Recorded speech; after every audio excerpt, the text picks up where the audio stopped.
All right, welcome back. Today, we're diving into a story that is frankly pretty chilling.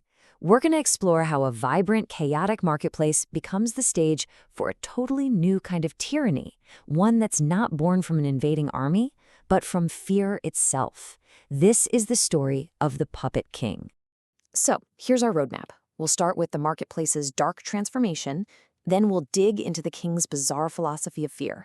From there, we'll see the jester's tragic part in all this, the big confrontation, and finally, the beginning of a whole new kind of battle, a war for the very nature of being.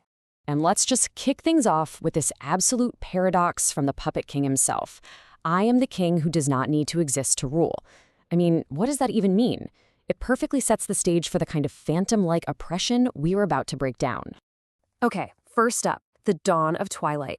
We're about to see how a place that was once buzzing with life and freedom just stops, how it descends into this silent, creepy theater of spiritual stagnation. Just look at this contrast. It's night and day. The marketplace used to be all about becoming. It was dynamic, unpredictable, alive. But now it's trapped in this rigid state of being. It's static, it's frozen, in what the source calls a trance of dead sovereignty. So what in the world is dead sovereignty? This is the absolute heart of the matter. It's not a king with an army ruling you. It's a state where you're ruled by your own projected fears, your collective insecurities. The people have, in essence, crowned their own anxiety. So you might be wondering, how does that even work? How can fear sit on a throne? Well, that brings us to the philosophy behind this Hollow King's reign, where we'll unpack the mechanics of how a ghost can rule. To get our heads around this, we got to touch on a little piece of philosophy, the Fichtean not I.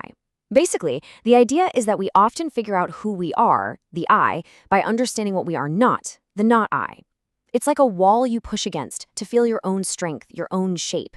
It's a limit that gives you definition. And here's where it all went wrong. The people in the marketplace, they couldn't define their own I from within. They felt this void. And into that void, they poured all their fears and insecurities, creating the perfect external limit, the perfect not I, the Puppet King.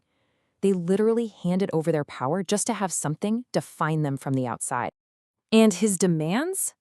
They're so strange. This is what he calls inverted sovereignty. He doesn't want taxes or labor. No, he wants something way more valuable. Their will ne'er. Their will to joke, to defy, to be unpredictable. In his kingdom, freedom gets completely twisted into its opposite. The freedom to be a slave to so-called fate. Now, let's bring in our protagonist, the jester, or the Grunkul Nar. And this is where the story becomes a true gut punch of a tragedy, because he starts to realize that he actually unintentionally helped create the very monster he now has to fight.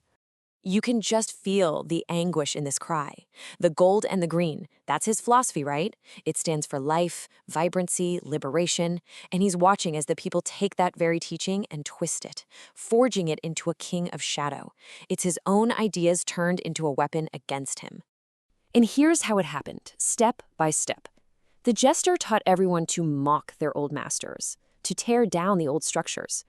But in doing so, he created a power vacuum.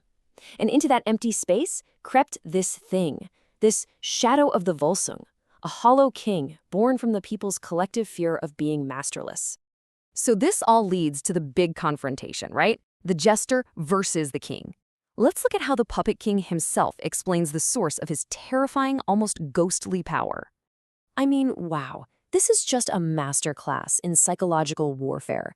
The Puppet King lays it all out. He looks at the jester and basically says, you offered them real, messy, chaotic freedom, the eye of the fool.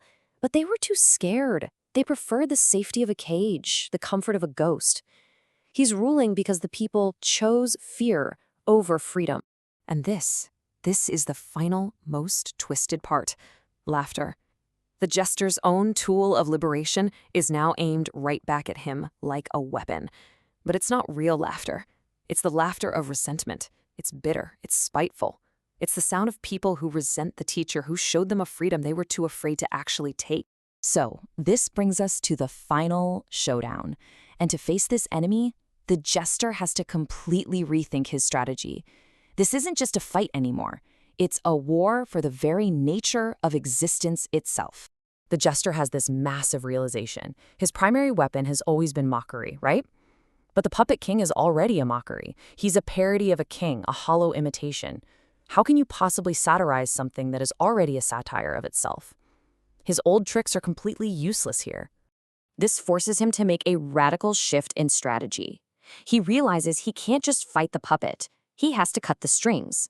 So his new target isn't the king himself, but the people's desire for a king, that very concept of sovereignty they're clinging to, because they're terrified of the alternative.